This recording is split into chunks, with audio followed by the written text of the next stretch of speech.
I'm Lauren Kling, and this is 5 Things That Changed Your Life.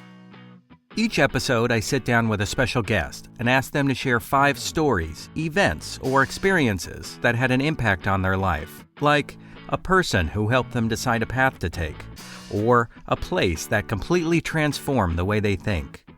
Perhaps it was inspiration from a family road trip or a childhood TV show that helped them to make the person they are today. This week's guest, Onch Movement.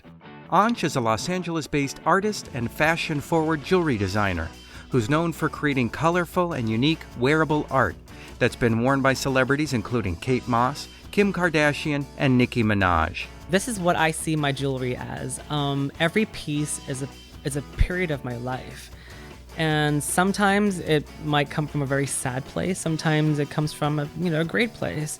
And a lot of times, when I look back at it, it actually resembles to me like my visual diary. I look at it and I'm like, oh yeah, I remember that time. I remember why I designed it and who I was with and the procedure and everything that went behind it. So it brings back a lot of memories. I never regret it because it's just life. Joining me in my conversation is my co-host, Alan Ng. You grew up in Anaheim? No, I grew up in Malaysia. Okay. Actually, yeah. And I moved here when I was 18, 19, I think. Oh, wow. Okay. So you did all your schooling and made all your friends in Malaysia. I did. And we were in the little bubble of magic, which what I call it, because we're international school students. So it's just people from all over the world. Wow. And the Prime Minister's kids were in our school and just the Sultan's kids were in our school. So we had a really good mix of magical people. Wow. So when you came out here, you went to art school, right? I did. I went to art school and pursued my graphic design degree. And once I got that, I was casted on a funny TV show on MTV, and that kind of kickstarted everything from there. What show was this that you were cast? It was called Paris Hilton's My New Best Friend, and we all competed to be Paris's best friend. Now, how did they find you, or how did you find them to be on the show? I read about it before because I really was interested in Paris and the simple life. I thought it was such a great reality show. But I wasn't eligible to be part of her new cast because you had to be an American citizen, and I wasn't. And so I was like, you know what, I guess it wasn't meant to be. And one day I was at the Abbey having a couple of drinks, and the casting agent came up to me and said, you need to be on the show. And I was like, really? That's cool. And I didn't really think too much of it because I knew that I wasn't eligible. Right. But the next day on MySpace days, my MySpace was filled with messages saying, Onch, you need to come in for the casting, you need to come in. So I called my publicist at that time and said, hey, do you think this is a good idea? And she said, this would be the best opportunity to, expose you to a market that is perfect for your jewelry. Because at that time, I already started my jewelry collection. And it's the MTV market, which is young teen girls and pop culture fanatics. So it kind of worked out. I was casted within the first interview with them. And normally people went to a couple of different stages. And they helped me get a work visa, and it just all happened really quick.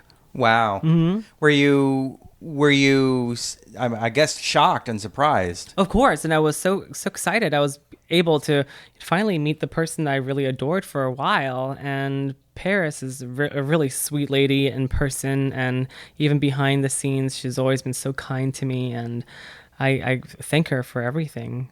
Wow. It's interesting. In Hollywood, you really only see and hear the superficial part of the business, quote unquote, the business. Yes. But I find that it's very possible to surround yourself with loving, nice people. Oh, absolutely. And I would say that it's rare, but once you find them, you just never let go. Right. Looking over at you, Rebecca, my wife, who's here, and Alan. Hi. Oh, by the way, let me introduce our guest. We're here with Onch Movement. Yes. Hello, everyone. Hello. So it's an interesting name. Is that a name that you were born with? Is it a name you gave yourself or someone, or you won it as a prize? I think it's a name that I figured I wanted to create a character, although a character that's really close to my heart. And I feel like the name I was born with has, some bad memories connected to it because I was bullied as a kid. And, there's those memories that I kind of wanted to get away from. And I want to make sure that this Onch movement is something that's very positive and that only brings happiness and smiles and creativity and a unique outlook in life. So that's why I stuck with it. Wow. And so did you come up with Onch? Because that's a symbol, isn't it?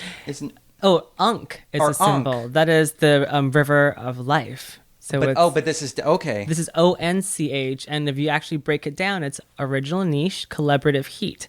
So that means it's an original niche of people collaborating and creating, magic together. So my business, a lot of times I do a lot of collaborations, and I think it really just links back to my name. Right. When did you come up with this name? Had you already been established, or was this in the early days? I actually came up with this name when I was in school. We were in a branding class, and my instructor was telling us, let's create a name for yourself that is completely different from what you already have, and let's make that a brand. And little did I know that name was going to be stuck with me for so long. Wow. Did you feel like it was a rebirth or a reimagining of yourself?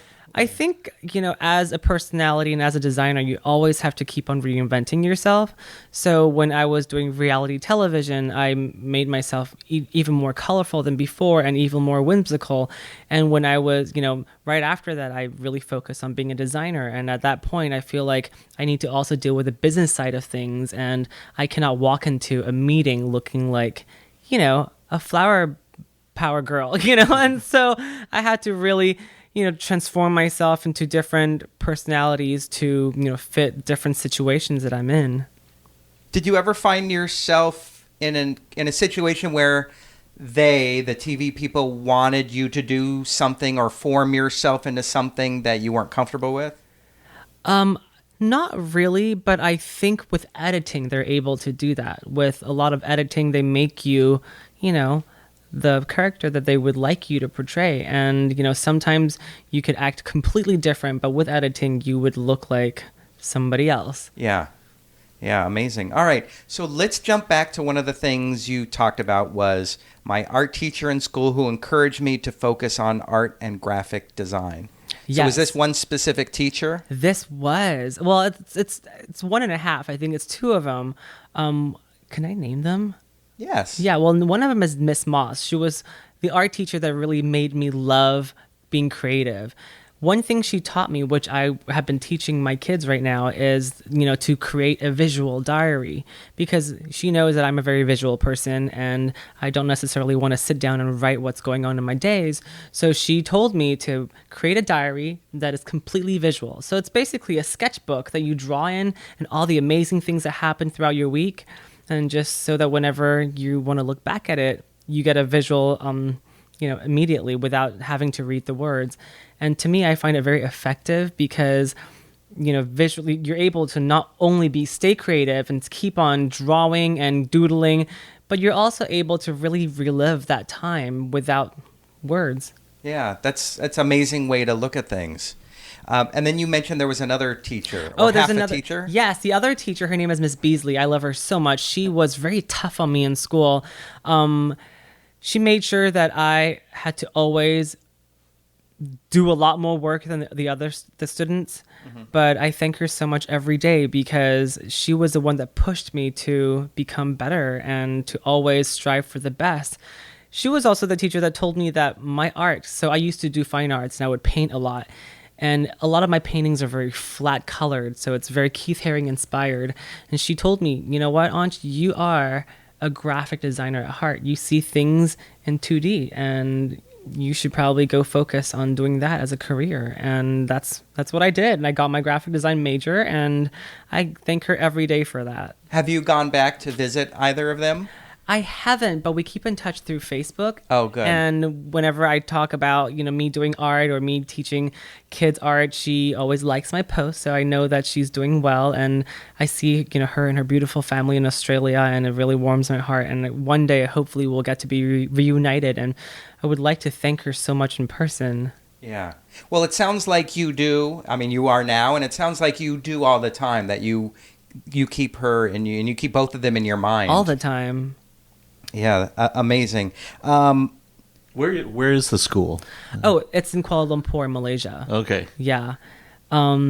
It's, I don't know if I want to go into detail of what that school is because it's a private school and it's really Oh, it's okay. a great little bubble of friends and But was it specifically an art school or was it a general education school? It's a general education school that had an art and it component. had a great art department. And the funny thing is, I could probably tell you guys this is, so you have exams and you have when you go into sixth form, which is I think 12th or 13th grade in America, you get to pick your subjects of what you want to do. So I picked 3 subjects. Mine was biology, computer science, and art. I did really badly for the other 2. I even got a U at one point, and I don't even know. Is that unsatisfactory? It's unclassified. That means You were so bad, there's no grade for it. That means I probably even spelled my name wrong. Wow. Well, we would call that an F minus probably, or F minus so minus. I got that, but for art, I got a star. That means it was above and beyond, and I even got a letter from. Because the system we did was a Cambridge system. So I got a letter from Cambridge saying that you did exceptionally well and we really appreciate that you worked really hard on your art. So it sounds like you were fortunate enough to go to a school that nurtured not just the traditional subjects, but also the artistic side. Yes, I'm very lucky. Sadly, that's a thing that I think here in the U.S. and a lot of places, if not most, that we find and struggle with. And art and music are the first things to go. And I think that's really sad because I feel like a lot of people don't think with art and music you could make a living or make a career out of, but I certainly did. And I would like to inspire kids nowadays to let them know that if you are a creative mind, you're able to do that. You don't have to work a 9-to-5 job that you hate and it's not your passion. And I think with art, you're also able to escape into imagination. And imagination is a very powerful thing. You're able to live a completely different life without even leaving the house. Right. And I think that nurtures the development of a child. I mean, it's been shown over and over again how it helps to gain confidence and creativity in kids. And colors, too. Colors are so powerful. I mean, as kids, I know that the 3 colors that really stimulate their mind is red, black, and white. And, I just feel like with art, we really could accomplish so much and hopefully including world peace. We can hope so. So let me go then to another thing. You said when a jewelry store owner told you that you were a jewelry designer and you should make a career out of it. So you were making it just for fun, right? I was making necklaces just for fun. And I've always been very hands-on to making my own creations. And as a kid, my grandmother would take me to these places called Jade Market, which means it's basically a market, but they sell crystals and jades and all these crazy beads and, stuff you can make. And I would make necklaces and I'll give it to her. And so when I grew up, that was one of those things that I would do. I would always create my own little creations, which I call wearable art, and give it to my friends. And one night, I was walking in Melrose and the store didn't even open yet. They were still renovating. I saw that there was still lights on, so I walked in. And once I walked in, this lady, I said hi to her and everything. And she saw my necklace and said, "What is that on your neck?" And it's actually a Tylenol pill that I made. It was a pill encased in resin, so it looked like somebody spat it out. And it was in a very organic shape, so it looked really cool. She said, "I need that in my store." So that's how everything started. And she was my mentor to, help me, teach me how to use a jump ring and chain everything together and brand myself. And till this day, I thank her so much. Her name is Micah Williams, and she moved away, but I know that we still keep in touch, and she still sees that I'm doing well, and I'm sure she's very proud. This sounds like it could be an episode of This Is Your Life. Now presenting, you didn't know, but who's behind door number 4? Yes, and she had a store called Cake Jewelry, and that's how everything started. And I don't know. I think if I was able to go back and at that time again, I would completely just give her a big old hug and say, "Thank you, Micah, for starting my career." Yeah. So talk about mentors, because I don't think everybody really knows what a mentor is, or the power of what a mentor is? Well, I think a mentor is like a soulmate. So soulmates are people that come into your life and teaches you a lesson. They might not be a lover. They might come in, forms of as a friend or just somebody that wants to help you and feels that you have a potential to do something amazing. And I was so lucky to have many, many mentors in my life that were able to push me to different directions and push me to my limits so that, because they know that I have the potential, and it's very blessed to have those people in my life. Right. Have you always been clear in your life, or have there been times where you're like, doubtful? I think as a creative person, we're always doubting ourselves on a daily basis because, at least for what I believe, I am only as good as my last collection, and I'm only as good as my last artwork. So if my last artwork is completely amazing and successful, then that's where I'm at, and my next goal is to create the next best thing. So I do doubt myself every day, but at the same time, I think you have to always sit back and remember and appreciate and be grateful for the achievements that you've done and, for all the amazing things you've accomplished. Right. So if you create something that maybe doesn't hit it off or doesn't do as well as you think, how do you approach it? Do you see that as failure? I don't see it as failure because at the end of the day, so this is what I see my jewelry as. Every piece is a period of my life. And sometimes it might come from a very sad place. Sometimes it comes from a great place. And a lot of times when I look back at it, it actually resembles to me like my visual diary. I look at it and I'm like, oh yeah, I remember that time. I remember why I designed it and who I was with and the procedure and everything that went behind it. So it brings back a lot of memories. I never regret it because it's just life. But I do hope everything sells really well, though. Right. But you know what? As you're talking, I'm thinking about it, and we think of art on the wall as art. Yes. But we don't necessarily think of our favorite band or musician as art. Rap is art. Poetry is art. Even jewelry that you wear is art. I wonder what the disconnect is, at least for me, between, not calling that's art and you saying putting a feeling, an emotion that was put into an item. I think it's just the way that the world has portrayed it, because there's art galleries, and with that, it makes you think that art is only what's being hung on the wall, or maybe even public art. People don't really consider that as art. They think that it's just a sculpture. But art isn't everything. Like what the shirt you're wearing is art because somebody had to use their creativity to make it and design it. And the glasses we're wearing is art because the shape, the color, the way it stays on your face, everything has an art form in it. And so I think you just have to look around and just appreciate that, wow, art is everywhere and it's so important in our lives that we cannot eliminate that. Or maybe we celebrate what's around us already that we don't even realize. Right, because it's such the norm now. Right. I like that. Okay, when you were in art school and you were tasked with creating a brand, was this strictly a class assignment, or were you at that point ready to create your life brand? I've always wanted to create a brand because I feel like as a designer, you need to have something that people remember you as, and it's a legacy that I'll leave behind. But it was a branding class that I was in, so yes, that I did do it specifically for the class. Was I thrilled about the brand that I created immediately? No, I think it was something that grew in time and, morphed into what it is today. Wow. So you stuck, what you created is what you've stuck with, but you weren't thrilled with it? Were you second guessing it, or? Well, I think what we started with was when we created branding. So it was not just the name of it, it was the look of it. It was the feel, the logo, the color palette. But I didn't stick with any of that except for the name.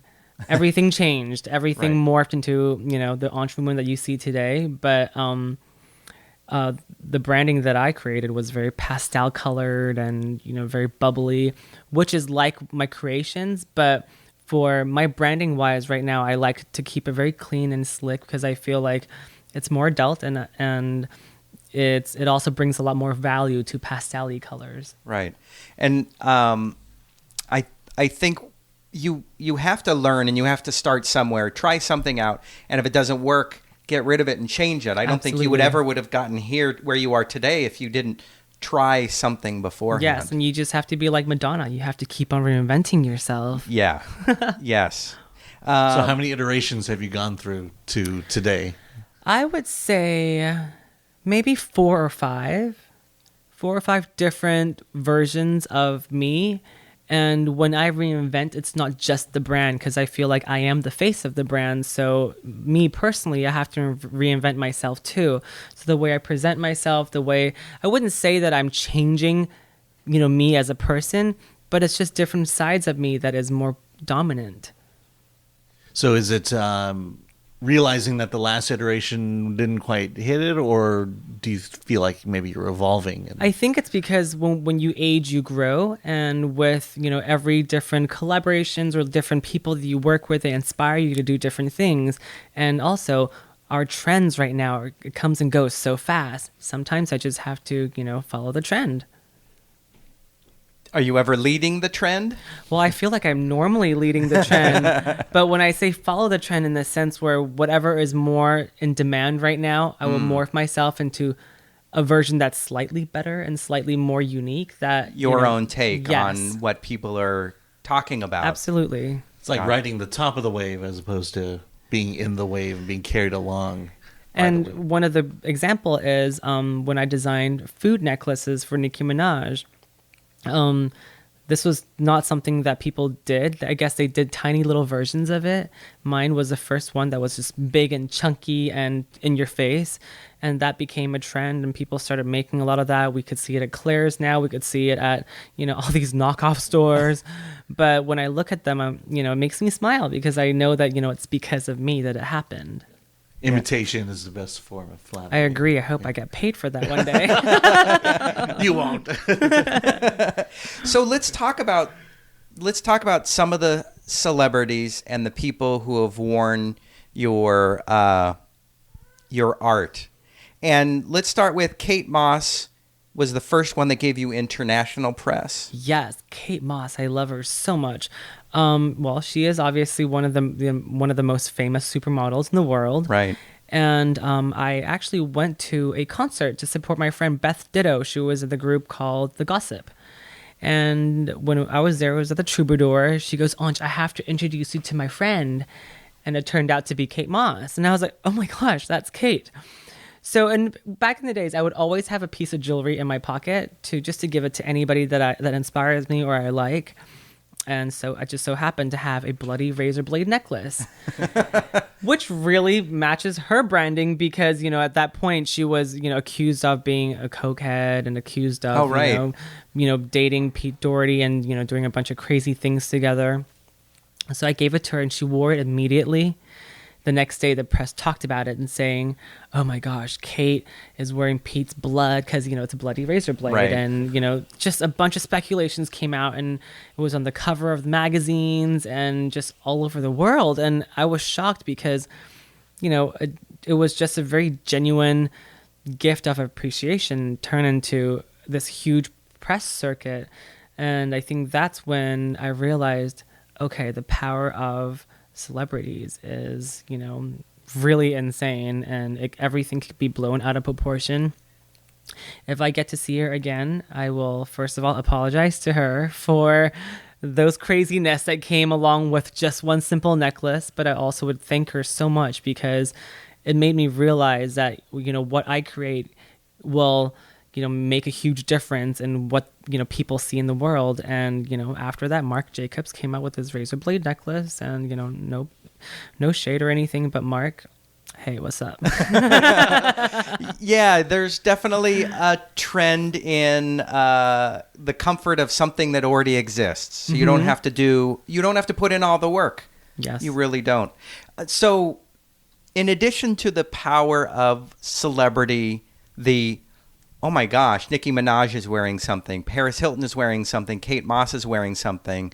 How do you see that representing you as a person? Like, do you see your emotions in them? Do you see? To me, as a designer, they are my gallery. So they are my billboard. And that is, since we don't have galleries that showcase jewelry, these are the people that help me showcase them. And, that's why I feel like they are, my billboard as wearable art. And I'm really grateful for every single one of the celebrities that's helping me put my name out there and my creations on display, because they would always put in their own flair and their own style. And Right. it always surprises me, because I realize, wow, I didn't know you could style it that way and it still looks good. So yeah, I mean, every time it happens, I get really extremely excited. I print it out and I have it in my little folder, and it's my photo of gratitude, because, I'm thankful. Do you have like any family back home that calls you excited or has like every newspaper article cut out? To be honest, I don't. They're not really into everything that I'm doing. I think, as Asian families normally are very much into having a lawyer or a doctor as their kids' occupation. So as a designer, to them, it really doesn't mean too much. But I do have to say, when I collaborate with brands that they understand, they have seen, that makes them excited. Interesting. So it's not even just being successful or if you're financially well off, would they feel satisfied, or are they? Oh, of course. Okay, They're so all it's- about the money. Oh yeah, success is the goal. Yes. The financial, you're saying. Yeah, and there's comfort in the wide road of medicine and law. Yes, absolutely. But in art, it's like, to them it's the lottery. Only one in a million is going to make it. That is very true. And I have to say that I have, a couple of artists in my family, they're doing well now, but, when they're up and coming, they were definitely not very respected. And it makes me sad to think about that, because I know if it's happening in my family, it happens in so many other families too. And I just want to let people know, you know what, you can really make a really great living out of something creative. And I think even if you don't make the great living, you can still bring personal joy by doing it as a hobby, or, having your friends and local family. Absolutely. Just make sure you don't starve. Yes.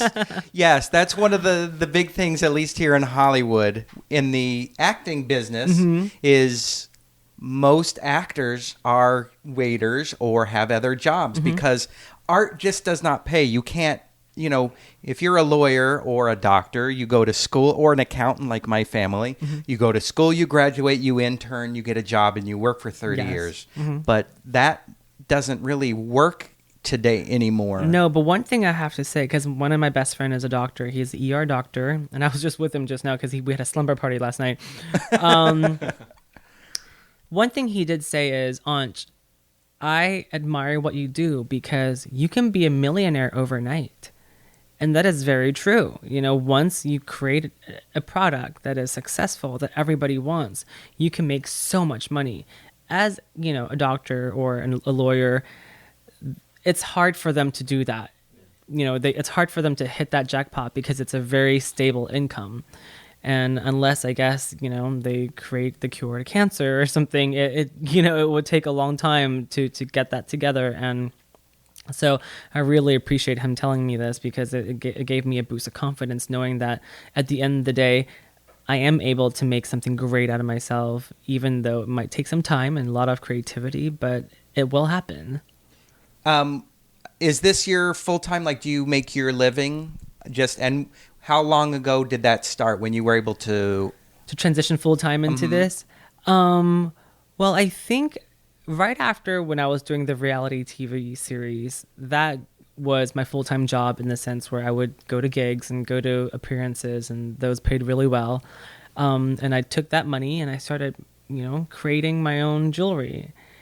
Once that happened, I trademarked my brand, and it became full-time, because I realized, I'm no good at anything else. if I tried.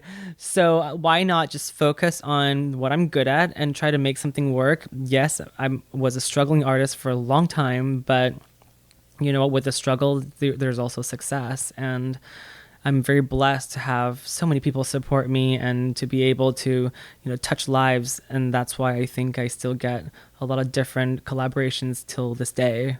That's awesome.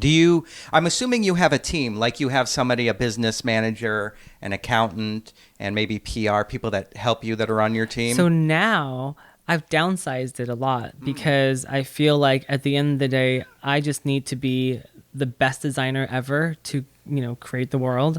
So there's me as a designer, there is an accountant, there is my agent, and there's the attorney.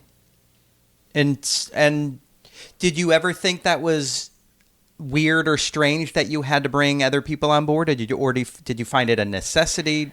No, I definitely found it really weird that I had to work with other people to create things. But then again, in my name, it's Collaborative Heat. So I had to kind of understand that everything is a collaborative work, and you can't, create an empire by yourself. Hey everybody, it's Lauren. Just wanted to break into the conversation real quick to invite you guys to tell us something that's changed your life. A person, a place, or a moment in time. Tell us one thing, or tell us up to 5 things. But for each one, keep it to 1 or 2 sentences. And then email us your list to 5things@5thingspodcast.com. That's FIVETHINGS@5thingspodcast.com. We'll share some of your things on future episodes, and perhaps we'll have one of you on as a guest. Also, we'd love it if you would leave us a nice 5-star review on iTunes or on your iPhone's podcast app. Just search for 5 Things That Changed Your Life and let us know what you love about the show. All right, let's get back to the conversation. Your first big heartbreak, how it changed your lifestyle and focused you on yourself and your health. Yes. So, we all know heartbreaks are tough. Mm-hmm. And this was a very long, extended relationship that I've had with this person. It was about 5 years. Not to go into too much detail, but there was a lot of betrayal there. And with that, because I'm very naive, so I've always thought that everybody has a good in them and everybody has a good heart. I wouldn't say that this person had a bad heart, but I think maybe they were just a little bit confused with life and with what they want in life. With that said, after the breakup, I was lost. I didn't know what to do because we worked together and there was a lot of things that we did together, and I didn't think that I was able to continue my career with this happy, bubbly self like I was. It took me a good 2 years to really get back to normal. In between those 2 years, I created jewelry of dinosaurs humping and all these different things, because that's what really that was part of the breakup. Those were the way I interpreted the situation. Right. And those pieces did really well. They sold really well. It was featured on billboards in Times Square and magazines. So, I'm glad it happened. And, one thing I'm thankful for is that I was able to really find myself after the breakup and take care of myself instead of looking for another person to take care of me and to make me feel good. Because I think the key to life is to be able to find your own happiness and not rely on anybody else. And I did that for 5 years with them, and now I'm able to live life to the fullest and wake up, go to the gym and hang out with my friends and have a great social circle. And that was what happened. Yeah, heartbreak. Heartbreaks, man. I yeah, know. Heartbreaks plural. I don't think there's ever such thing as heartbreak singular unless it's your very first one. Yeah. And with all of them, there's always a life lesson, as sucky as it is. Absolutely. Now, when it's happened to friends of yours, when they've experienced heartbreak, are you kind of let them kind of go through it? Are you very overly supportive with people? See, when I was going through heartbreak, I didn't have that support. So whenever my friends are going through heartbreak, I normally am the one to kind of nurture them and to let them know, what, look, I've gone through that. I know exactly what's going on. Let me help you distract you right now and bring you to a place that you don't have to think about those things, because I know time will heal all wounds, and it just takes a little bit of motivation to get back on your feet and to know that, hey, there's a better person out there for you at some point. It might not be immediately, and please don't go out there to look for someone right now, because it doesn't work that way. But I do try to be that person for them to always fall back on, because I know that I have a very nurturing personality, and I'm able to just, be their mother goose for a little bit. Aww. So it sounds like for a long time, your identity was as a couple. Yes. And then now that couple's gone, was it really hard to find individuality out of that? As in to find myself? Yeah. That you see yourself now as the individual as opposed to as the couple. It took me about 2.5 years to really get back to normal. And if you see where my jewelry is, you can see that at that time, throughout the breakup and throughout the whole 2.5 years, everything was very hard and very metal based. There was no color in everything. It's just gold or silver, because I think that's how I felt on the inside. It was just very cold, and I was betrayed. So with betrayal, it also brings, there's no trust in anyone. There's no trust in the world. There's no trust in even my friends. So it really took me a long time to get back to normal. But I think, it always happens.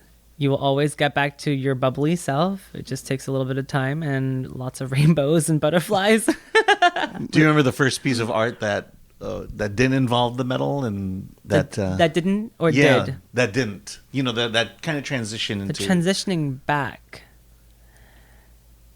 Yes. It was my new Hello Kitty collection. And I was able to, yes, there were metal parts about it. It's colorful chrome, but I added color to it. And to me, it was, bringing myself back to life again, and was able to just be happy again. That was definitely the first collection that, made me realize, okay, Onch Movement is back. yeah, time to get back on the track. Yes, absolutely. What's Onch Movement's theme song right now? Well, right now, I think it's Over the Rainbow by, is his name Iki? That really big Hawaiian guy? Oh, yeah. Yeah, Is that from... it's the one with the ukulele. Yes, Yeah. that's the guy. That's the song. Oh, that song is a heartbreaker, just the way he sings it. But I feel like, that really speaks of my life, and it really speaks of what I'm going through. And it's a little bit of a sad song, but at the same time, I think it's filled with happiness and soul and something that's very positive. Right. So that's what I feel like I represent. Okay, and then I don't know why these questions are just coming to me. 8 movies from the 80s, they always had musical montages. Yes. Like that upbeat music where everyone succeeded. What would be your 80s musical montage song? Your upbeat, getting things done? Or your 90s. Or your 90s? I'm thinking of something from Mary Poppins. When it's a snap. What is that song called? Spoonful of Sugar? Was it? I forget. I know that they were trying to clean up the house. Yeah, and that's then Spoonful of Sugar. Yeah, and they just snapped, and it was just like, boom, boom. Everything's like magical, and it just comes together. And that's the song I feel like, screams at me now. Yeah, that's the song where, snap, your job's a game. Yes, Yeah. that's the one. I think we need to rush out and make a video right now.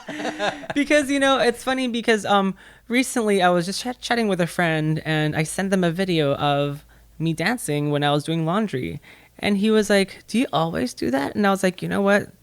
Secretly, I actually dance throughout the whole day. I blast the music because I live alone. I live in a 3-bedroom and with my dog Magic. So a lot of times I'll just, blast the music and have a good time mopping the floor, doing laundry, because I feel like these are really mundane chores that you're doing on a daily basis. So why not make it fun? Why not enjoy it with music? Right. I actually decided when I was dating Rebecca, I was vacuuming my condo, and I have the picture in my mind of exactly where I was, just vacuuming. I said, you know what? I think I'm going to ask her to marry me. Oh, I love that. While vacuuming. And then I called her parents because I'm like, I think that's what you do. And they're like, sure, okay. Oh, I love that story. Yeah. Now, were you in a tank top and boxers at the time? Probably not. It's probably in some nerdy T-shirt and shorts with San Diego State branded on it. 'Cause that's where I Love went to it. school. Gotta love it. Very trendy. And then when it was time to propose, oh boy, when I proposed to Rebecca, I came over and I had the ring and I took a piece of yellow yarn and wrapped it, and then thought that I would grab her cat Cricket, who's all black, and just come up with the cat and say, "Oh, here I've got two loves for you." And but it does, it doesn't work out that way for Lauren. I mean, the yarn was too long. Cricket doesn't like to be held, and so I'm fumbling Cricket, going, trying to get down on a knee with a cat who doesn't want to be right there, with the ring that's just hidden in black fur. I love that. And she blinded me with science was playing.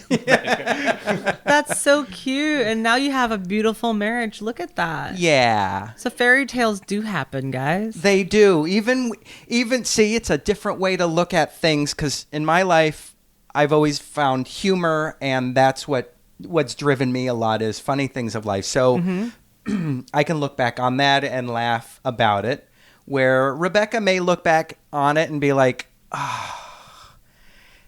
No, I with doubt love. it. I doubt it. With love. I mean, she's a very positive person with good vibes. Yes. So I don't think she thinks that at all. Yeah. You're just imagining things. I am.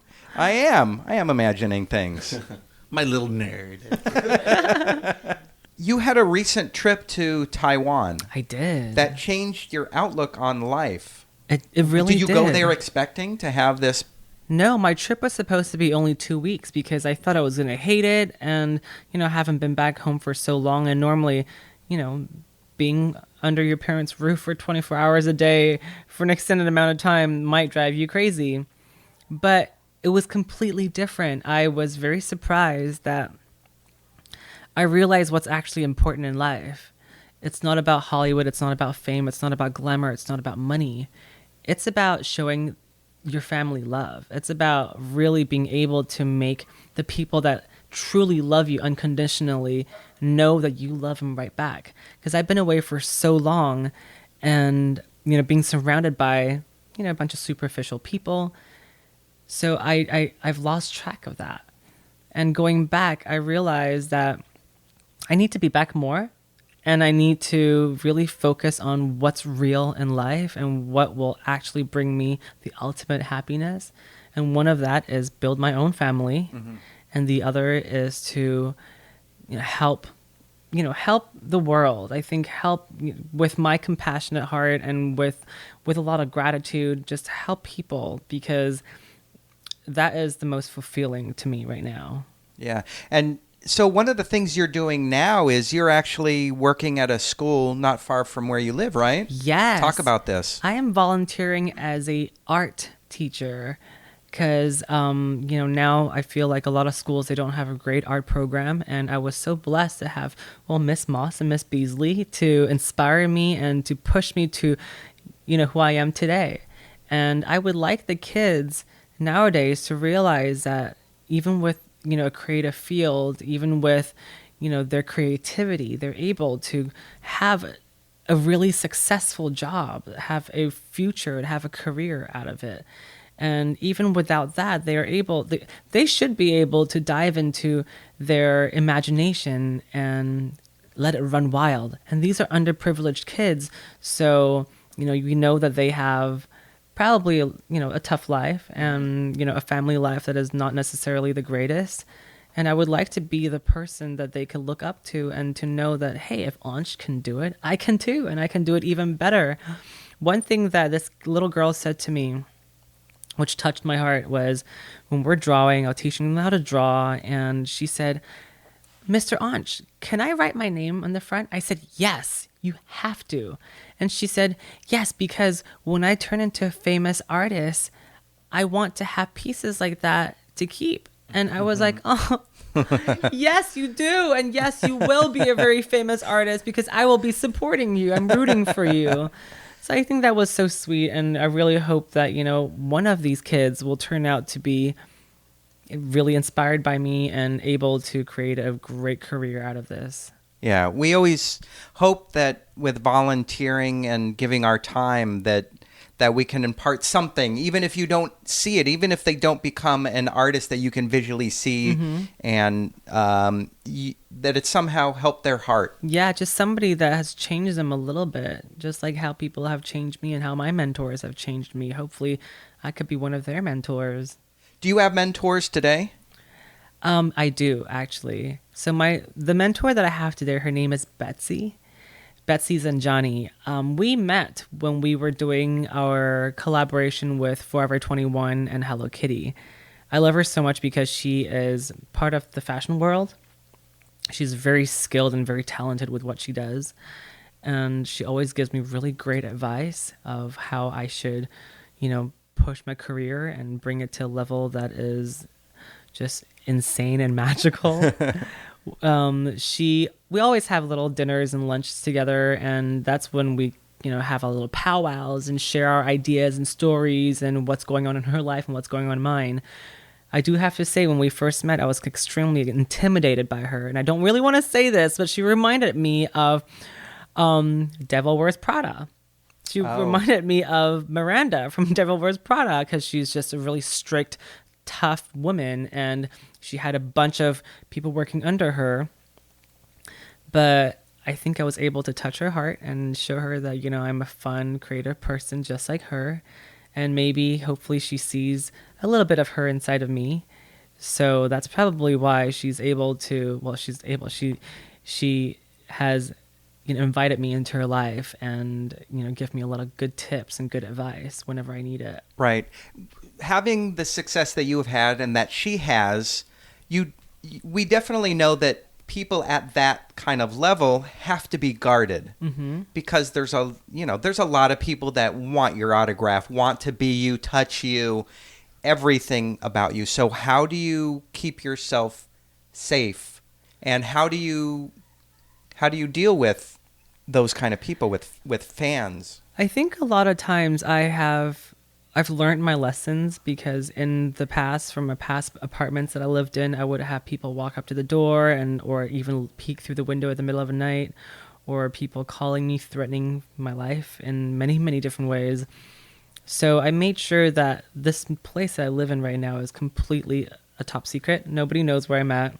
I don't give out my address. I try not to even have people over because it's my little sacred place. With that said, I think whenever you do meet people that support you, you do meet fans, you have to make sure that they know that you appreciate them, because those very short moments in life that you have interactions with them will stay with them for the rest of their lives. And I don't appreciate people or celebrities that, don't take their time out of the day to give them a hug or give, their fans an autograph or just take a picture with them, because I feel like, guys, those are the people that support you. Those are the people that made you who you are today. How dare you not give back a little bit to them? And just 2 minutes of your life means nothing. Yeah. I think one of the best lessons I learned was saying thank you. Mm-hmm. And how often do you go approach somebody who's famous and well-known, somebody that you love, and the first words out of my mouth are thank you? That's very rare. Because they're wondering, wait, you didn't just ask for something, you said something, now why? And that's when I say, well, thank you for, giving me this or inspiring me this way. I like that. And, for fans to reach out and approach somebody, it takes a lot of courage. It really does. And they're probably really afraid on the inside. And the least you could do is be nice and show them that, you know what, thank you for loving me, and you are just so wonderful, and thank you for, supporting what I do, because not everybody does. Right. And I think that's also one thing is, no matter how famous you are, you still have feelings inside. You can still be scared. You can still be sad. You can still be struggling. And, everybody, that's something that everybody has, but not everybody will share. Yes. Like Betsy probably doesn't want to share that personal side of herself. That's very personal to her, yet she's found trust in me in be you able to do that. to be able to do that a little Absolutely. bit. So. And I really appreciate that because I know that, and especially right now with social media, nobody posts anything about their sad days. It's always, oh my gosh, I'm having the best time ever. My life is wonderful. Look at this, look at that. It's so glamorous. It's so beautiful. But that's not real. That's not a real life. And I always try to tell people that, you know what you're seeing on social media is a facade. It's a life that people want to portray. It's not real. So don't really feed too much into it. You want to talk about things coming out that you're working on? Yes, actually, I have a couple of fun projects which I'm really thrilled about. So, there's a couple passion projects and there's a couple that is, for collaboration. So I think my new collaboration with Sanrio would be out sometime in July. And I think it's a good collection, very colorful, very fun. It should be out in most Sanrio stores. And I'm really thrilled about it because it screams my personality. The Onch that is happy and bubbly. Are you allowed to say which characters? Can you nod? If Rebecca starts naming every Sanrio character, can you wink? I can wink. Good thing there's no cameras around here. All right, I won't ask you. But I'm also working with a really good friend of mine. She is called That Poppy. And she is a performance artist. You could probably find her, wonderful YouTubes on, YouTube. Mm-hmm. I love her because she is not the typical artist that I've met or I've seen. She is one of the girls that very inspired me because she's able to do her and be herself. And I'm very blessed and grateful to be able to work with her on a collection of, goodies for her. Which is fun. Oh, so you're kind of working on her look? No, I'm working on creating products for her. So we have, amazing pins and some stuff that's undisclosed, but it's actually really something that I'm very passionate about because I love helping, because I see a little bit of her in me.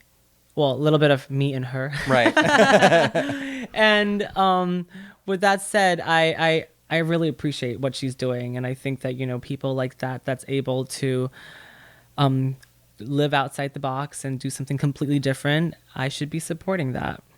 That's awesome. And then I guess lastly, is there anybody out there today you would love to collaborate with? Oh my gosh, yes. I really want to collaborate with Barbie so bad. Barbie is my homegirl. I mean, Hello Kitty, you're my homegirl first. Yeah. Okay, so Barbie, you're cool. Close second. And I kind of want to be your friend too. When I was little, my grandma was alive. She knew a woman who was the lead designer for Barbie. No way. Oh yeah, but this was a long time ago. Yeah. That's so cool. But why Barbie? Because I've worked with a lot of intellectual properties and a lot of characters, and I relate to all of them. Barbie is one of the girls that I think is so iconic, and at the same time, she represents just beauty, passion, being very motivated. She has so many different occupations, and now Barbie also has many different sizes and different skin tones, and I think she's just wonderful overall, and I would like to be part of that world. Are you listening out there? Are you listening? Mattel? Yeah. Mattel, reach out, please. Reach out. Okay, and then the very last question, I promise. What's your 2 favorite foods? Foods? Yeah. Well, this one's very strange, but I really love quail eggs. Oh. Because I think that, I like eggs to begin with, but quail eggs, because it's tiny, it's miniature, and I think it's so fun to pop it in your mouth.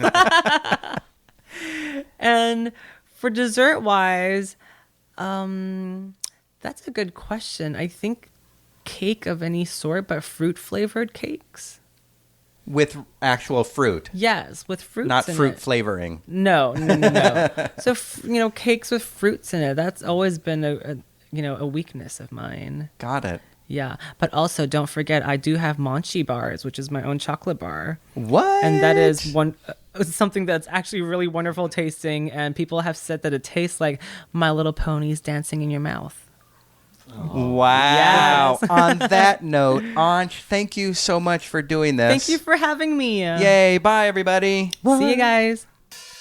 My thanks as always to my co-host Alan Ng and to this week's guest, Onch Movement. You can follow Onch on his website, onchmovement.com.